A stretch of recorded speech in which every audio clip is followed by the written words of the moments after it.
And we're back. Welcome to part 2 of our kind of Australian Open before the semifinals preview, I guess. Yeah.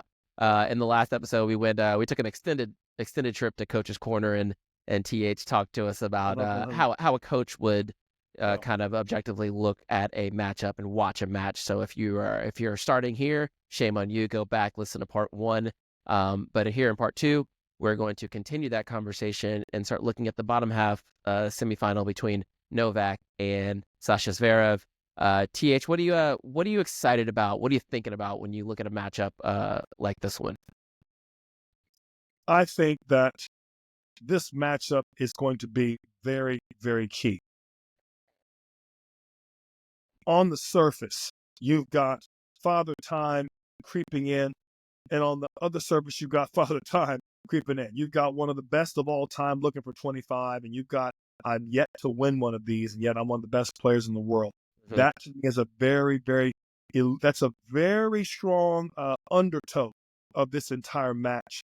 If there was ever a time for Sasha to play big tennis and get through one of his rivals, who he's beaten multiple times before, it's now. Never had a slam, though. Never had a slam. Never had a slam. Never had a slam. And if there's ever a time for Novak to cash in on 25, it's right now. He has bested one of his rivals, early rivals, and dispatched him. I want to say, especially with those 3-set wins in the second, third, and fourth.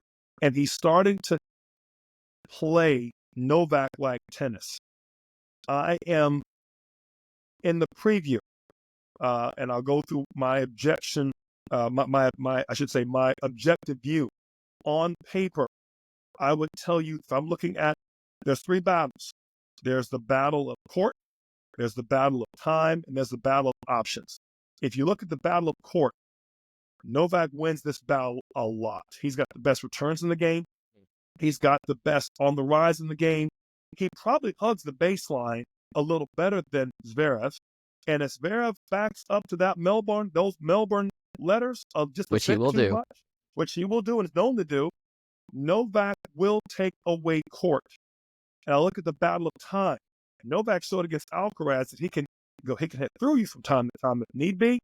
And I think Zverev has a huge serve and big shots, especially off his backhand side. Novak's got one of the best backhands of all time. I just don't like, if anything, it's a draw. And the tie, so to speak, they said the tie goes to the runner. The tie goes to the 24-time slam champ. Yeah. If I look at options, I don't see a lot of extra options coming from Sasha Zverev. He's got the big weapons. He's got the ability to pass. He's got a big frame, and he moves incredibly well for his size. Novak can come forward. He can serve and volley. He can drop shot. He can run things down. The only thing that I feel in that realm is that Zverev is just a tad more nimble and a tad bigger frame and younger. That's the only thing that I give Sasha in those matchups, in which case 2.5 of the 3 tilt just enough Novak's direction. And we're in the slam. I would say that Novak, in my opinion, has the edge. I look at the serve return of serve. That's a match. That's almost a counter to each other. Sasha to serve to Novak's return. Sasha's got great returns. Don't get me wrong, but I think Novak does more. We made this point in the previous episode of the serve +1 better perhaps than Sasha does, because he's willing to step up to the baseline and actually look 100%. For that forehand and dictate from there off the first ball. Here's probably the key. And Sasha won't change as much, or at least he has it up to this point. Right. And so now you got Novak, who will change whatever needs to be done. And so I give that the adjustment nod to Novak, but also in the fact that once Sasha shows him what he will do, provided something weird like an injury or something else, Novak will find that adjustment. He'll find where to stand. He'll find where to move up, when to move back, how to change up, how to bring heat, how to keep Sasha uncomfortable. And if Sasha, to me, has one good way to win, Novak's not going to attack Zverev. He doesn't mind going the distance. And this match, to me, is going to be a real test of what will Alexander do to change. And he has not done a great job of that, in my opinion, up to this point. And it will be very difficult for me to see him changing now. at this late stage in the tournament. Yeah, so you could almost look at that from both a macro view and a micro view, right? Like Sure. that's been kind of the knock on Sasha up to this point. Like ever since he hit the scene, he's kind of been the same player up until now. Like whenever it comes time to, take control, he's more willing to rest behind the baseline, play a lot smaller than his size actually would allow him to play, right? So coming into this season, coming into this tournament, right? He's humming through this tournament. He's dropped maybe 2 sets. He stood up tall and played some big tennis, especially in his last match against Tommy. But now it's like, okay, now the ultimate pressure cooker of your new approach is against the Shaolin master here, right? Yeah. Yep, so, Shaolin. has that macro change been made? And then when we get into this very closed scenario of one match, can he make the micro changes? And that, when you just kind of look at all the stuff you mentioned, Alex is younger and, and more durable and a little more nimble and all that kind of stuff. Well, like so was Carlos, and we saw what happened, right? So I when you start looking at all of the things, right? All of the different categories of like, things that we look at and judging the players against each other, it's like, I just don't see how Alex actually wins this match. Like he may get a set, like he will be able to serve his way through if he can get a break early in a set and Novak plays a loose service game or something like that. I trust in him to do that.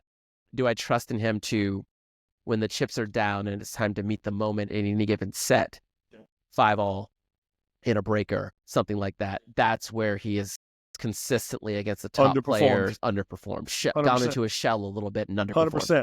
Perhaps even gone too small. Perhaps not gone big enough. Perhaps not trusted his forehand enough. Not trusted to serve enough. We saw that years ago against Team in the final of the U.S. Open, and obviously, what was the final last year? Against Carlos at French Open. And then the French, right? Same thing. So, same thing. Back into the fifth set. Same exact thing. Right there, for him to win, he's gonna have to win sets 1 and 3, or 2 of the first 3 sets, and I think that will help him to at least have some confidence, and then you can let Father Time and the injuries and the durability be on his side. Mm-hmm. If he drops 2 of the first 3 sets, Alvin, I don't know. I don't know if I could see that being a route. And if he loses the first 2, man, I mean, come on. It could be a straight set affair and never really get out of the gate. I am more worried about Sasha Zverev and his long term after this one, because this to me would be a bit of a nail in a coffin for him, in my opinion, than it would be. Where I could see Novak having a bit of a bad day, potentially, and Sasha come out serving bombs. I could still see Novak being a threat for a few more tournaments this year. This one here, to me, it could put the nail in the coffin for Sasha ever winning a slam. And I hate to put it that way, because I've known Sasha from a young age. I've known his brother Misha, who was one of Sko's early wins back in the day, at the Eddie Hearn, way back when he was a top 5 ITF player. I know the Misha was telling us all then how good Sasha was going to be one day, and so on. So I've known about this kid since 2004. You know what I mean? So you can appreciate how long it's been. I will say that to you to say, this one has a lot of big stakes for both players on this one. Yeah, and I'll save my my funny Sasha Zverev at Eddie Hearn story, because it's a good one. I'm gonna save it for another day. But I do think a lot of this is going to come down to, like what time of day does this match get played? If this is the late night Australia match, then it's going to be colder, right? Balls aren't going to pop as big, and I think that's obviously going to favor Novak. I think another thing that Novak is a lot like like the Tom Brady's and the Michael Jordans as they get older. They're just looking for a reason, right? And right now, Novak is on the precipice of doing something that I'm pretty sure no one has done before in a Grand Slam. He's got an opportunity to take down number 3, number 2, and number 1 to finish out in a row. Yeah. And all he wants to do is just fight off these kids. I think right now he's just like relishing the opportunity to do that. But I'll say that before we move on to the next match. Well, I think we both feel like this is Novak's match to win. Like it's his to lose. His to lose. It's certainly his to lose, and it's not to say that he's infallible. We've all seen him lay off some goose eggs and some tough moments, but rarely best out of 5 though. Rarely best out of 5, rarely out of slam, and rarely with it would take some doing. It would take a lot of doing and the right circumstances for Alexander Zverev to pull this off. And like I said, great tennis. I'm looking forward to a good match. Yeah. All right. Let's bounce up to the top Yep. semifinal there. We've got hometown hero, not hometown hero, but the U.S. stalwart Ben Shelton. Did I say Brandon Shelton? Ben Shelton against one Jannik Sinner. Jannik had a very tough match against Holger 2 rounds ago, and then bounced back and straightened up and took care of it. Looked like a machine against Alex de Minaur. I was hoping for Ben's sake that he was sick or hurt. Yeah, no, he's ready to ship for sure. Whatever the stomach bug was, man, give me some of that Pepto-Bismol, buddy, because that brother, he came back, almost looked pissed off that we thought that he may have had a chance to retire. I mean, I don't want to talk about the Holger match too much, but I saw some great things from Holger, and I thought he was on the verge of just tapping out. Here's the flip side of that comment. Because he didn't, and he has survived the worst match of the tournament, it was a.k.a. Pete Sampras against Alex Corretja back in the day when he was puking in the back corner. And it reminded me of old school Sam and Corretja back in the day. And oh man, I gotta say, getting through that match to me forged my idea of the steely competitor that Jannik Sinner is. I've spoken in the previous episode about how him and Novak had this savvy way of using the clock, managing the rules and the enforcement of the rules to their favor. And you heard it right here. He did it like a champ, came back out, slow walk back to the back to change clothes, slow walk back out, gave his camp a nod like, I'm good. I got this. And I said to myself, dude, you're limping. Now you're walking slow. You ain't no nod. I went to bed after the third like there's no way. There's no way he won the fourth and going away. And I'm like, oh. And so I was, and then Holger starts calling the trainer. That's when I went to bed. I'm like, Holger, you can't call the trainer. You know what I mean? Right. What got in your behalf is your speed and you're in better shape. So and then when he bounced back, Alvin, I said this is over.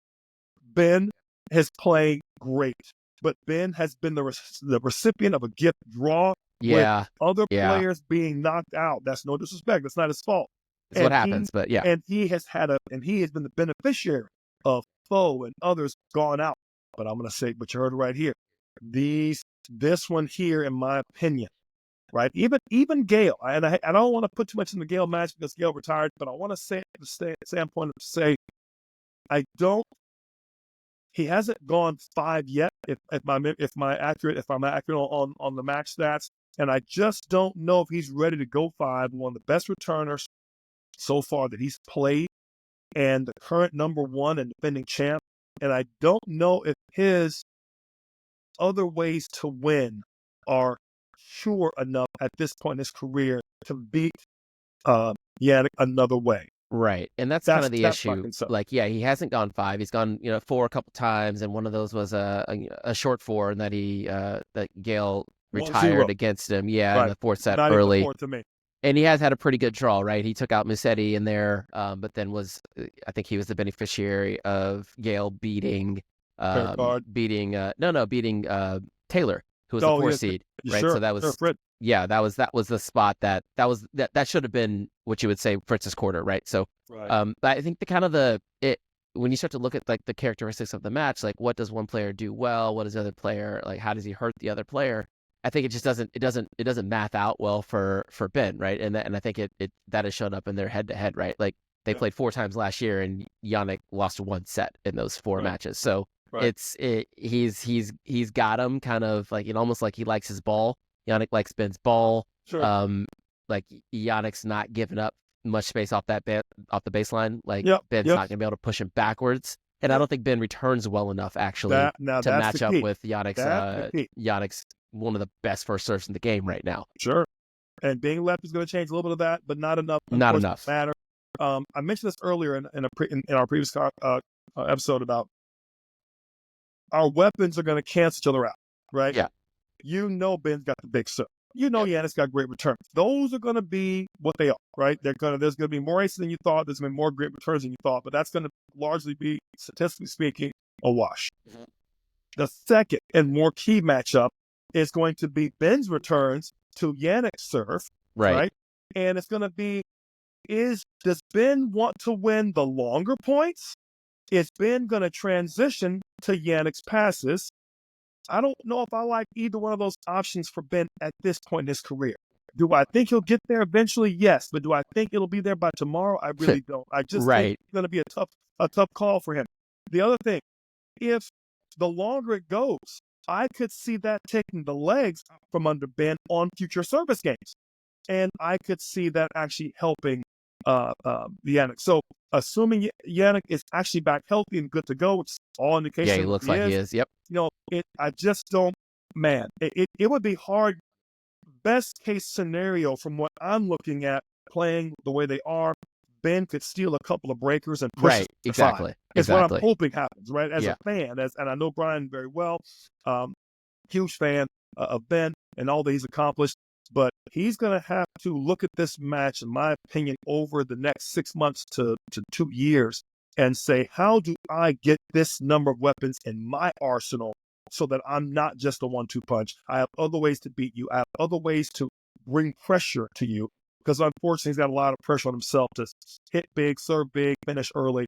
And that's a lot of pressure against a guy who's patient, tactical, covers the court amazingly well. And, oh, by the way, has 4 slams already. And about similar age. That's a tough order. That's a tall order. Right. Yeah. And I think 2 slams, 2. Let's not get ahead of ourselves. Jannik's got 2, both last year, but he's got 2. Could be 2 more at the end of the year. Forgive me. Yeah, exactly. Carlos. But I saw Ben play last year in Miami when I was down there, and he played against Musetti, which is interesting. That like Musetti, I came away from that match thinking, man, he's just his B game really isn't there yet. Like there isn't the safety that I want to see in someone who has all these big weapons, right? And, we don't necessarily always rise to the best versions of ourselves. We often fall to our practice level, right? Mm-hmm. And so that was missing in March of 2024. Fast forward to August of 2024, he looked like a more complete player at the U.S. Open, right? You're starting to see him making more balls. He gets to the semifinals. He hangs tough with Novak, right? A lot of growth. And I think that growth has continued up until this point. Like he's now semifinal back-to-back Grand Slams. Like that is not something that we should overlook in Mr. Shelton's development here. Sure. So like you said, I think the ideal version is he's keeping points short when he can. He's getting in when he can to pinch off volleys at the net. But then also like getting ourselves into a tiebreaker, right? That's kind of the space he wants to go and let 100%. let the numbers fall in his favor. Evo Karlovic tennis, buddy. Evo Karlovic tennis, hold serve, rinse and repeat, and just get to the breakers and steal a couple. He is slicing better. He's getting the net a few more times. Yeah. I find that his backhand is not as slab. I feel like the chances he's taken are not near as irrational as they were before. Not off balance as much as he's been in times past. Just watched him in August or late July at the Atlanta Open, which wasn't his best tennis, wasn't his best tournament. Some might argue that he cashed it in a little bit early to kind of get ready for the tournaments, but I would say that he played some. His last year was certainly a good follow-up. I am looking forward to a good match. I think it's going to be a good test of Ben's future, in my opinion, against the top 1 or 2 going forward. Because at the end of the day, he's going to be in one of those guys' halves. He's going to be in Novak / Zverev's half, or in not to mention Alcaraz, obviously, or in Jannik Sinner's half at some point. So to get through them, right, and not play, he got the U.S. Open before he played Francis Tiafoe. No offense to Tiafoe, but that's a good, friendly rivalry match. If I had to play you, Alvin, in the semis of a Grand Slam, I would be like, that's a lottery ticket. Yeah. However I'm playing, you're playing, I know you, right? Yeah, and it's loose. It's loose. I'm loose. Yeah. I know Alvin. I feel good about my chances. Versus playing some guy I haven't played, who's another player who's, I don't know, man. That's a much different matchup. And then here, even when he played, who did he play in the round before when he got to quarters of Australia? He lost to Tommy in the quarters of 2 years ago. Yep. 2 years ago. So I was at that match. I was actually at that match. It was a fun one. even those matches, I'm like, he's had some great opportunities to play guys he knows, right, in these moments. So I'm not saying he hasn't played any slams since then. Of course, he's played some great tennis. He's a top 10 player in the world. I feel I told you this before the start, I think he's got the best chance of any of them to win a slam, so I'm certainly a big fan of Ben Shelton. I just think this particular matchup, if you had Fritz there, buddy, I would be leaning toward Ben in that matchup. If you told me he was playing Zverev, I'd be leaning a little bit to Ben, some magic. He's playing against Jannik Sinner. And Yeah. I don't know if I like that matchup for him right now. This is more of a I think more of a checkpoint in his maturation, because I mean Ben is 22 years old, right? I think we all kind of the story's been told that I think Australia last maybe 2 years ago was his first time going outside of the country to play a tournament, right? So he didn't grow up playing the traditional ITF circuit and Sure. so on. So like seeing these players like that are kind of in his age range, but like bringing different things, like he's still growing as a tennis player. 100%. So I think it's house money for him. Hopefully, I think he will show up. He always shows up. So I think that's going to be a fun one. But I think he's a Boris Becker of types, isn't he? Yeah. Had a big splash on the stage right when he came out, and took him another 5 years or so, I know, for Boris to kind of fully mature and get his game full and complete before he won his next slam. And I think it's a lot like that for Ben. And to your point, this would be a good match for him to really learn from, and his team can help him really continue to develop for that level. Because Absolutely. the top are only playing, they're really playing for those top 4 players, Right. and obviously at those 4 tournaments. Yeah. All right, let's take a bounce over to the women's draw, and we'll start on the top half with Aryna Sabalenka and Paula Badosa. So to set stage there, like everyone knows they're, best friends. And Sure. previous episode, we talked about how Aryna is extremely complete right now. She's kind of, outside of that Andreeva match, she's hacking her way through this. Like she's having flashes of brilliance in the tournament, but then she's also having some uncharacteristically sloppy tennis, but yet, she's bankable. Here we are in the semifinals where she should be. And then on the other side, we have Paula Badosa, former number 2 in the world, gets injured, drops down into, the nether regions of the rankings. And then last year was her first year back on tour. Like crazy. Again, she's climbing back. She still lost some of those tough matches that, like, third set against Navarro at the US Open, where like, oh, you can see her tennis is there, but maybe she's just not there. She's not ready to reclaim her, position as a top 10 player. But that has all changed. She's playing lights out tennis right now. Almost put on a clinic against Coco Gauff of like, this really is how you do it. And now she's in a semifinal. So what are you looking forward to in this match? Once they get past and they will, the friendship game or two. Yep. You're gonna realize the first big pump fist and the first big, come on, it's game on, and they'll be friends afterwards. But for that 2 hours, they're gonna be mortal enemies. You know what I mean? As you can expect, both of them are highly, highly type A type of competitors. I learned a lot about Aryna when she played Anastasia. I gotta say one more time. Pavlyuchenkova. Thank you.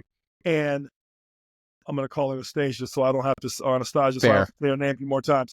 What Anastasia did, and much like Badosa stopped, come back, was top in her game 3 or 4 years ago, had an injury, came back and kind of built her points back. You heard it right here. Anastasia was out hitting Aryna Sabalenka in that match, and found her form. Really found a way to groove and beat. I was very impressed with how she played her. I saw something. I talk about adjustments all the time. Aryna found a way to block returns. She never blocks returns. Right, exactly. She blocked some returns. She took away some of the time that she was taking from herself. Let me say it differently. She gave herself some time. Her big returns were taken away. And Anastasia was absolutely cranking off of the ball that she was being given. Quick side note, Navarro needs to go work with Anastasia for about 2 weeks and figure that part out, because when she plays with the Swiatek, that's what she needs. And nobody does it to me better than Anastasia. But she also showed me, and this is a preview for Badosa, how I'm starting to find my form against you. And the second time I see it, I may have the goods that day. But Yeah. today I don't. And that's what I see with Paula going against Aryna. She has the ability. I don't, and she's coming around. But I don't know if she's ready to beat a player on both sides. Let's face it, Coco has played the most error-prone match she's played. We all know the forehand has had some issues. The serve That wasn't thing as went big as it's been dead before. for a while. That thing went dead for a while in that went match. away. And I'll leave Coco out of it for right now. Fair. Sad to say, it was pretty glaring, and it was almost a clinic on how Paula just routine almost every to that side. She served to it. She rallied to it. Step-ups to it. She approached to it. I mean, she did everything in the book on how to attack a person's weakness, and it got to the point where I almost felt bad for Coco at a certain point. I was like, Coco, quit going left. She ain't going. She's coming for cheap forehand, and just go big down the middle and find one. But she didn't. And I say that to say, you don't have that luxury against Aryna. Aryna's got both sides humming. Her serve's looking pretty good. Her return's getting better. She found a way to change it up a little bit. She's been coming forward on a couple. This will be a tough match emotionally, but I kind of see this being 2 close sets, or maybe a slow start first set and second and third going toward Aryna. So there are probably 2 things that I most appreciate about Aryna Sabalenka's game that I think don't get enough attention. And I think maybe a couple episodes ago, I talked about Aryna at length and mentioned how complete she is as a player. But the 2 things that I think the 2 of the things that she added maybe 2 years ago, or really you could see one of them was due to her increased level of fitness. Right, her footwork is impeccable. She moves like someone who is, let's say, half her size. She is an athlete's athlete. But her footwork, it's like she's a ballerina. Like she is spot on her feet. And then the other thing is mentally. She is so mentally tough.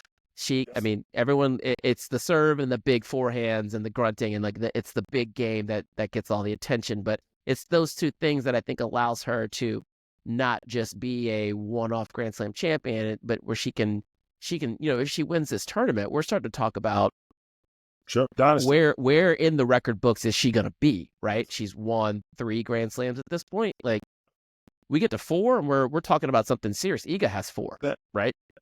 So I think in this matchup, there's one thing that's interesting because these ladies, like, they are really good friends, but they did play 3 times last year.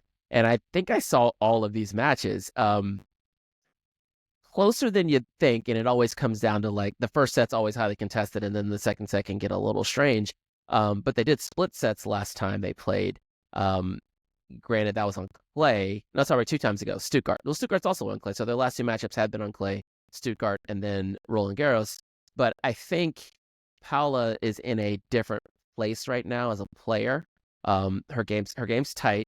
Mentally, she's right where she needs to be, where she was in like 2021, which is like, also the last time she got a W over Aryna, and Aryna was also a different player then. So I think now you're seeing both players fully formed and at the kind of like peak of their powers, if you will. Yep. So I think they're both going to bring it. I think this first set is going to be, I think they're going to get past this friend thing like pretty quick. Yeah, I agree. Because I haven't really seen it be an issue in the other matches. I think it's going to be lights out in the first set.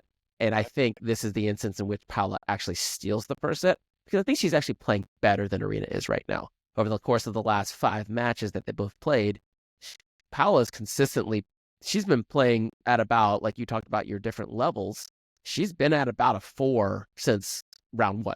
Like she's humming. And Aryna has used her fortitude to get herself through some of these matches where she hasn't played as well. But I think this is where it all kind of comes to a head. I'm gonna step out on a limb here and I say this is the one that Paula gets. And I actually think it's gonna be in straight sets. It feels like a 4-2 kind of match. I think she's gonna take that first set, and I think that's gonna put Aryna on her heels a little bit. I think for your sake, I think, and the reasons you mentioned, I agree with the points you make. While I agree to disagree on your overall result, fair. It has been my coaching experience, and this is going off your exact points. It has been my coaching experience that players tend to play really well, and they have a tendency not to play as well right behind it. Played at a 5 almost a 6 against Coco. Yeah. That is what concerns me against going into Aryna.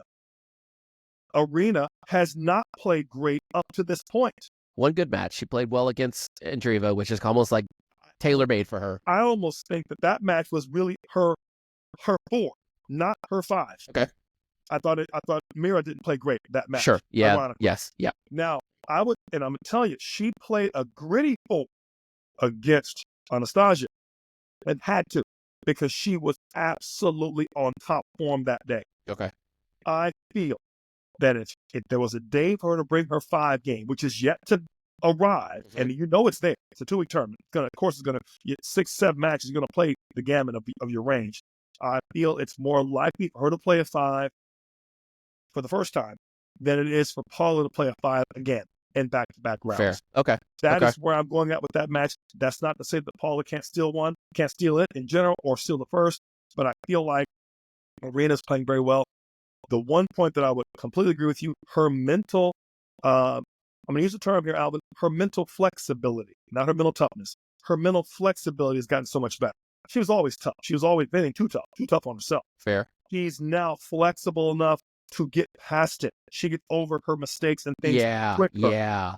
She's got a boyfriend. Her life is more complete. She's not still mourning her father. There's things that she's understanding about herself that I've been here before. I don't get pissed off on that stuff anymore. Hats off to Coco for kind of hitting a little bit of that post-mortem in the tournament. Kind of realizing, it's not the end of the world. I'll be back. This is a long year. I was happy to hear her maturity and her comments. But in my opinion, for this match coming up, I feel like Aryna is going to get up for this match, and she's going to actually have a ball that she likes, a consistent shot she likes. Paula likes to hit step-up points as well, like a good Spaniard, almost like she almost hits the ball big. I hate to say it, almost like Moya, for a young lady. She likes to tag it, but that pace, unfortunately, is going to favor Aryna, in my opinion. So there we are. We'll both be looking at the match to see who's I'm excited. Right. I'm excited for this one. I'm looking forward to the matchup. I tell you, the match I'm perhaps really hoping is a match is that against Madison Keys and Iga Swiatek. I just feel like Iga, oh my God, she just dismantled poor Emma so bad last night. I felt like, you know how I was as surprised at that match as I was with the Fokina match and Tommy Paul. I kept waiting for there to be more, and yet Tommy never let Fokina in the match. He never let him in the door. Yeah. And I felt the same way with Iga and Emma yesterday. Emma got to rallies midway through the second when it was over. She was on her back foot hitting buggies midway through the second, down a break, and I felt like she just finally caught up to the return coming that fast. And so even the match that they showed that I think she won last year. I don't know, was maybe Indian Wells, I want to say. Okay. It just seemed like I don't see Madison when she was swinging from the hip, serving big, coming forward. She just almost trying to out-consistency Iga. You're not going to out-consistent Iga, right? And you're going to have to find a way to come big, go behind her, come forward. A lot of guile, a lot of all court, a lot of big serving, and really taking some risks on the return, which I haven't seen Madison do a whole lot up to this point. I feel sometimes she kind of confuses who she is and what her strengths are in matches like this. To get through the previous match, she'll do some things, but that kind of takes away from who she is. And I feel like she's in a match now where she's going to need every single last one of her weapons to be on and to be sharp and to be ready. She's not going to beat Iga through consistency and taking time away, per se, by her baseline. She's going to take strikes and take body blows and go hard, big down the middle, hard, big body on serves, come forward and just force Iga to be in the worst spot all times on her heels. I don't know if I've seen that tennis from Madison. I say ever. So it is, I think it's out here on Front Street that I am probably Madison Keys' biggest fan. Probably right behind Bjorn Francangelo, right? But I think this is okay. So this is what I've seen, right? So Iga's humming right now. Like Iga's bakery is open. She is blitzing people, bagels and breadsticks Drive-through. left and right. Drive-throughs like Chick-fil-A. Yeah, Two drive-throughs. it's bad right now. Like she is Yeah. she's looking like 2023 Iga on clay. Like it's a bad scene. But there are some things that Madison is doing right now where I think the thing that we've talked about this before in our relationship, like game style clarity. Yeah. She's seeing it. And she's had a couple of changes in the last few months, right? She changed rackets, right? Went from that Wilson Ultra over to I think she's using a Yonex E-Zone now, and she went from gut to poly, right? Which is just kind of allowing her to swing free, take off the governor and just swing free, right? Yep. And trust it. She said as much. Yep. She's like that's kind of the biggest change in my career. I trust it. She trusts the swing. Now, what she has to do in this match is trust herself. If this match, Iga will blow you off the court in the first 45 minutes. You got to weather that storm. Like she will come out hot and firing, and the big difference is it going to be, are you going to be down a set and a break in 45 minutes, or are you going to be at 5-all? And if she can trust herself, especially she's serving quite well, right? And she's being extremely clear about what she's trying to do, which is stay consistent long enough until she gets that ball. When she has the right ball, pull the trigger. Yeah. Be clear and be clean, right? Yeah. So if she can do that and trust that it's going to have to balance out in her favor over the course of maybe a longer first set. Yeah.